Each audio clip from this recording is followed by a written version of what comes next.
जिलार शिशु और श्री भ्राम्यमाण पाठागार आनुकूल्य शुक्रवार आस आमे गप शुणा कार्यक्रम परिप्रेक्षी में बस्ती अंचल छात्र छात्री मागणा पाठदान कार्यक्रम स्थानीय नदीपड़ाठारे अनुष्ठित हो जाए। यही कार्यक्रम में पाठागार प्रतिष्ठाता तथा शिशु साहित्यिक डॉक्टर रवि नारायण साहू, वरिष्ठ सदस्य डॉक्टर डोलामुनि शतपथी, गोपबंधु पुरोहित, बासुमती बांचोर प्रमुख उपस्थित रही गप शुणाई पाठदान करथिले। उपस्थित छात्र छात्री गप शुणा सह निजे निजे गपटे कहबार प्रयास आरंभ करथिले।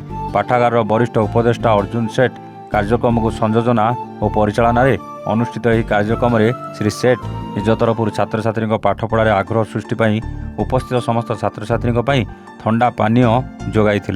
गप माध्यम पाठ्यदान कार्यक्रम में 50 रु ऊर्ध्व छात्र छात्री यह कार्यक्रम में सामिल होते। Bargarh Vijay Kumar Mishra report, Evan Odisha.